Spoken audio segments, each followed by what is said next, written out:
ਸਵਾਗਤ ਕਰਦੀ ਹਾਂ ਜੀ ਤੁਹਾਡਾ ਸਭ ਦਾ। ਅੱਜ ਅਸੀਂ ਕਰਾਂਗੇ ਟੈਸਟ ਨੰਬਰ 6।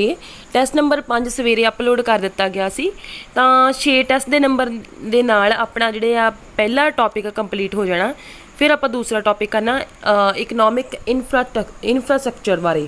ਠੀਕ ਹੈ, ਆਧਾਰਿਕ ਸੰਰਚਨਾਵਾਂ ਜਿਹੜੀਆਂ ਨੇ ਸਾਡੀਆਂ ਉਹਨਾਂ ਬਾਰੇ ਅਸੀਂ ਫਿਰ ਆਪਾਂ ਟੈਸਟ ਕਰਨੇ, ਉਹ ਜਲਦੀ ਛੇਤੀ ਵਿੱਚ ਕਰ ਲੈਣਾ।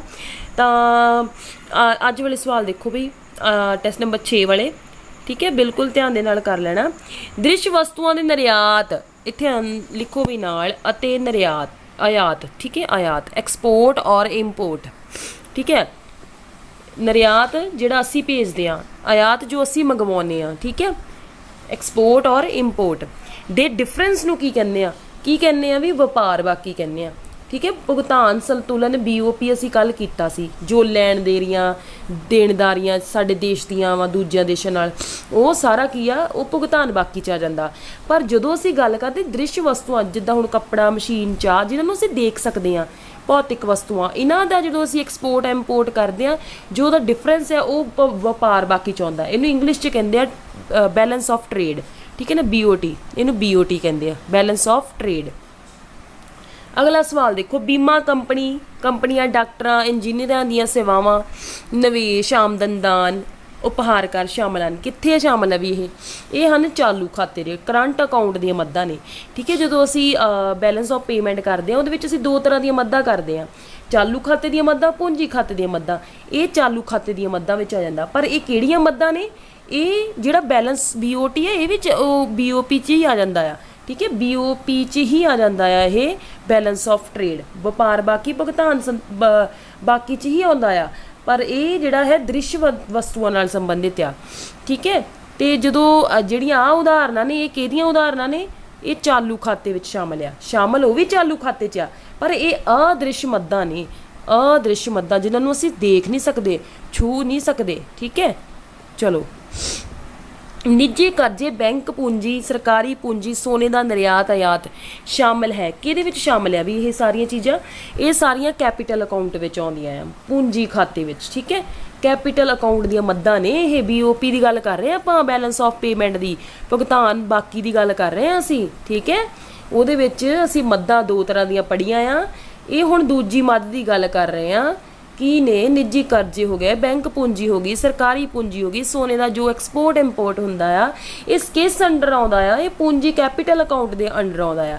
दो तरह के अकाउंट होंदे आ BOP दे। ठीक है, चलो हाँ, मौद्रिक नीति वो नीति है जिस राही देश की सरकार ਜਾਂ ਕੇਂਦਰੀ ਬੈਂਕ ਦੁਆਰਾ ਹੇਠਾਂ ਲਿਖਿਆ ਵਿੱਚੋਂ ਕਿਸ ਨੂੰ ਕੰਟਰੋਲ ਕੀਤਾ ਜਾਂਦਾ? ਕਿਹਨੂੰ ਕੰਟਰੋਲ ਕਰਨ ਲਈ ਮੌਦਰਿਕ ਨੀਤੀ ਬਣਾਈ ਜਾਂਦੀ ਹੈ? ਵੀ ਦੇਖੋ, ਪਾਲਿਸੀਆਂ ਗਵਰਨਮੈਂਟ ਦੀਆਂ ਦੋ ਤਰ੍ਹਾਂ ਦੀਆਂ ਹੁੰਦੀਆਂ, ਧਿਆਨ ਨਾਲ ਸਮਝ ਲੈਣਾ।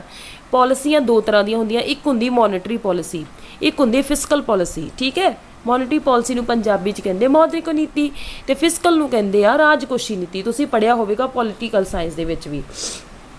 ਠੀਕ ਹੈ, ਤਾਂ ਹੁਣ ਅਸੀਂ ਮੌਦਰਿਕ ਨੀਤੀ ਦੀ ਗੱਲ ਕਰਨੀ ਹੈ ਕਿ ਇਹਦੇ ਵਿੱਚ ਜਿਹੜੀ ਇੱਕ ਸਰਕਾਰ ਆ ਜਾਂ ਕੇਂਦਰੀ ਬੈਂਕ, ਜਿੱਦਾਂ RBI ਆਪਣੀ ਹੋ ਗਈ, ਰਿਜ਼ਰਵ ਬੈਂਕ ਆਫ ਇੰਡੀਆ, ਇਹ ਕਿਸ ਨੂੰ ਕੰਟਰੋਲ ਕਰਦੀ ਆ? ਹੇਠ ਲਿਖੇ ਆਪਸ਼ਨ ਪੜ੍ਹੋ। ਮੁਦਰਾ ਦੀ ਪੂਰਤੀ ਨੂੰ, ਸਪਲਾਈ ਆਫ ਮਨੀ, ਮੁਦਰਾ ਦੀ ਲਾਗਤ, ਵਿਆਜ ਦੀ ਦਰ। ਠੀਕ ਹੈ, ਰੇਟ ਆਫ ਇੰਟਰਸਟ, ਮੁਦਰਾ ਦੀ ਉਪਲਬਧਤਾ। उपरोक्त सारे करैक्ट ऑप्शन है भी, उपरोक्त सारिया ही गल्लां जिहड़ियां ने इन्हां नूं कंट्रोल करने वास्ते ही मॉनेटरी पॉलिसी बनाई जाती आ। मॉनेटरी पॉलिसी ते फिस्कल पॉलिसी विच कन्फ्यूज़ ना होना।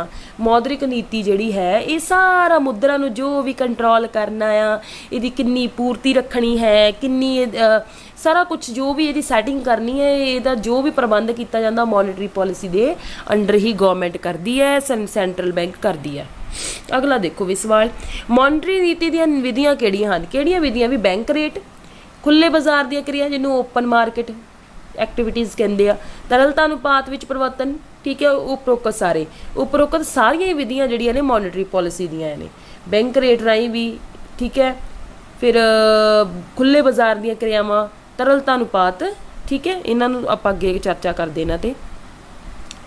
ਵਿਆਜ ਦੀ ਉਹ ਦਰ ਜਿਸ ਤੇ ਕਿਸੇ ਦੇਸ਼ ਦਾ ਕੇਂਦਰੀ ਬੈਂਕ ਦੂਜੇ ਬੈਂਕਾਂ ਨੂੰ ਕਰਜ਼ਾ ਦੇਣ ਲਈ ਤਿਆਰ ਹੁੰਦਾ ਹੈ।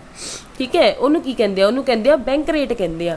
ਠੀਕ ਹੈ, ਦੇਸ਼ ਦਾ ਕੇਂਦਰੀ ਬੈਂਕ ਆ, ਉਹ ਦੂਜੇ ਬੈਂਕਾਂ ਨੂੰ ਕਰਜ਼ਾ ਕਿਸ ਰੇਟ ਤੇ ਦਿੰਦਾ ਆ, ਉਹ ਹੁੰਦੀ ਬੈਂਕ ਰੇਟ। ਠੀਕ ਹੈ, ਇਹਦੇ ਰਾਹੀਂ ਵੀ ਮੁਦਰਾ ਨੂੰ ਕੰਟਰੋਲ ਕੀਤਾ ਜਾਂਦਾ ਆ, ਇਹਦੇ ਰਾਹੀਂ ਵੀ ਮਨੀ ਨੂੰ ਕੰਟਰੋਲ ਕੀਤਾ ਜਾਂਦਾ ਆ। ਠੀਕ ਹੈ, पढ़ते हैं आप अगे किवें करते हैं।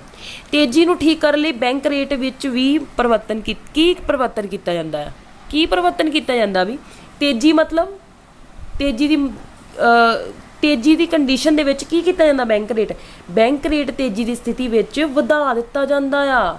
लोकां को पैसे जो देखो मुद्रा की सप्लाई बहुत ज़्यादा हो जाती आ, डिमांड बहुत ज़्यादा वधदी आ, पूर्ति उन्नी हुंदी नहीं आ, सप्लाई उन्नी हुंदी नहीं आ, फिर बैंक रेट की आ वधा दित्ता जांदा आ।